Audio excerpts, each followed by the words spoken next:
Hey YouTube, Dawson Ryder here. Welcome to my review for the Ohsama Sentai King-ohger Season 2 premiere.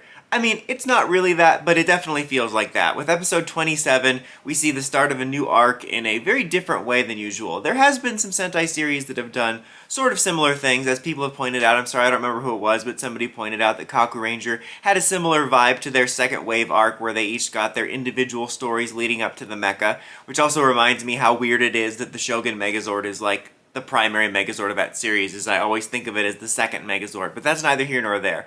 Go Busters, likewise, has also had a second mini-arc and stuff like that, also very much reminding me of stuff like Digimon Cross Wars. But in general, Sentai hasn't done anything quite like this before, with a time jump and the whole setting almost feeling like a Season 2, as with the last episode we kind of closed out most of the core story we had been following. Obviously, there were some dangling mysteries, of some of which, obviously are going to tie to stuff we learned about in this episode. But in general, it kind of tied off a lot of things, and we're starting fresh with a 2-year time jump, which is really refreshing and interesting in a lot of ways. We open up with Jeremy having been attacked, with the return of Kame Jim, who they thought was destroyed, and we sort of set up this new status quo of there's been a general peace amongst the kingdoms, but the kingdoms haven't been getting along, or at least the kings haven't been getting along, as you have Gira awaiting a summit. And we have Gira here with one of the two characters with the most distinct new look, with his longer hair, and he's mostly the same. I mean, he does seem to display a level of a little bit more maturity and obviously experience, and that might become more apparent as the episodes roll out, but his personality is the same, which I guess I was probably expecting, but I was secretly hoping he was going to be less of an obnoxious Toku lead. Recently we've seen stuff with characters like Zenkaiser, who played a classic obnoxious Toku lead, and then was able to play a kind of more stoic character in Dawn Brothers, and I was secretly hoping, not that he would go full Zenkaiser Black, but that he might be a little bit more mature, which I thought would have been really interesting. He doesn't go full Tyrant King bit. He does declare himself the Tyrant King at one point, but he doesn't do the obnoxious laugh and do it as a bit. But I was hoping for a little bit more. I think just because I thought it was interesting, and it would be nice to sweep all the annoying stuff under the rug. But anyway, regardless, he's waiting for the summit amongst the kings, and it parallels the first episode, but instead of the kings showing up, highlighting their grievances, it's actually all of their retainers that are currently in charge, which at first I thought, like, the kings went somewhere, but it turns out they were all jailed. So you actually just have all their retainers showing up, and they have like funny bits of showing them, how they're ruling, struggling with it, or in the case of Yellow's butler, just kind of reveling in it. And it's played for laughs, and it's pretty funny, admittedly. I do think this is the one episode aspect that I have mixed feelings on, just because I feel the confusing nature of it and the way it's played for laughs, both with the retainers and then with Rita's reason for being in jail, I guess being that they were using their vacation time, which is very funny and very much a classic Rita moment. But I felt like I just felt mixed on what I was supposed to feel about it, because it feels like this big impactful story beat about them not getting along and learning more about why that's happened and what happened. They apparently did all this stuff, and probably, not probably, but definitely them, coming back together. And it just felt like that muddled the impact of it, that it was in part a joke. Not in like it's not supposed to be fun way, but it just, I don't know, I felt the delivery was muddled. But it's mostly a minor nitpick, as we dive right into it with the major stuff of the episode, with the arrival of all these bugs, and they're like, oh my god, it's Fury of the Gods. I'm like, dude, nobody watched that movie. Unfortunately, honestly, it was a fine movie. Seriously, people are being ridiculous about it. That's neither here nor there. But the big villain shows up as we're getting this whole new swath of villains, led by this guy who I don't remember his name. I like how I said that about Kame Jim last week, and then I remembered it by making fun of the fact that it was Kame plus Jim, but I seriously don't know this dude's name. But I love his character design. I have to say, I love the designs of all the villains. They have great designs overall in the series, to be honest. The Bugnarok did too. And they very much showcase, or at least in my opinion, that Kame Jim is related to them with kind of the visor aspect. But in particular, one of the ones that looks just kind of like the classic assassin one has a pretty badass design.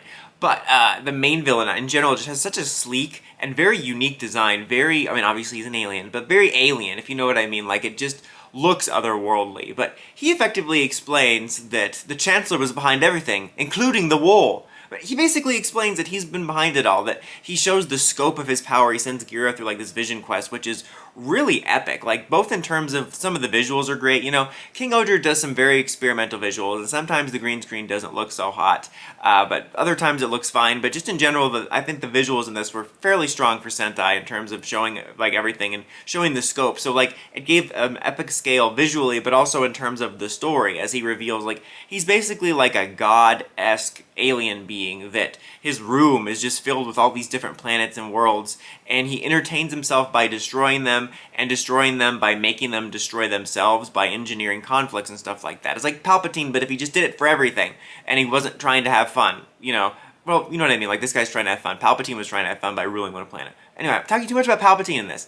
Regardless, but he basically engineered the fight between the humans and the Bugnarok, and he also revealed that he has been working with all of the previous Shugadam rulers, which I'm going to assume includes Rackley's, which makes me really curious if that will tie it all in with like why Rackley's changed, because as of right now, Rackley's is presumed dead, but like I'm 95% sure he will be back. I mean, if not alive, then some sort of flashback. Like, even though we very thoroughly covered that core storyline of the conflict between the brothers, I still feel there's a lot of untapped potential there with the character, especially with these new revelations, so that's going to be extremely interesting. But basically he wants Gira to fall in line more or less, and all of his generals take up residence at the various kingdoms. But then, of course, the King-ohgers stand up against him as the King-ohgers are let out of jail, and you get kind of a roll call where they're all doing the roll call at different times across, the world. And that was kind of cool, actually. And, again, Gira declares himself the Tyrant King, but at least he didn't do the over-the-top laugh. And it was a really cool sequence to see all the characters, and you see how they've changed, Yanma with the Super Saiyan. I think Yanma and Gira are the only ones with a truly noticeable change. Rita, I guess, did cut their hair. It's shorter. I didn't notice it in the poster, but it's still a pretty unnoticeable change just because they always have that popped collar. They did showcase that their eye is like a Nick Fury dead eye, which I don't know if they've ever done that before or if there's any plot significance of why they showed it.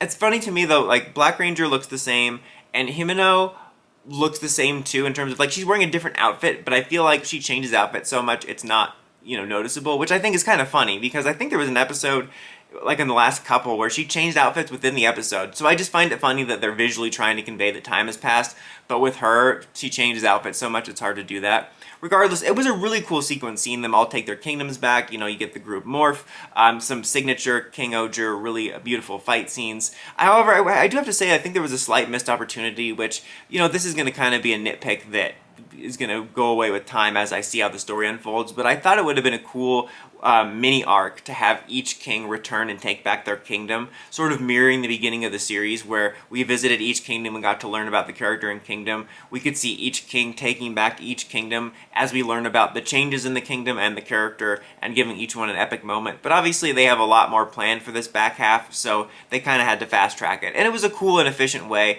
to set the new status quo up for everything and sort of get the ball rolling. I do wish we could have seen Gira transform into his regular form. Logically, it makes sense in-world. Why would you not go into battle with the most powerful suit and conveys the most royalty? But especially since it seems like we're going to be leaning on that form once Kyoryu Red shows up, I would have been nice to have seen a little bit more of Red before that happens. If that's true that the reason they're leading on Gold is because they don't want to have the two Reds together too much, that really does seem stupid because it's not like we haven't done that in the past in series like Time Ranger and Hurricaneger and Q-Ranger and stuff like that.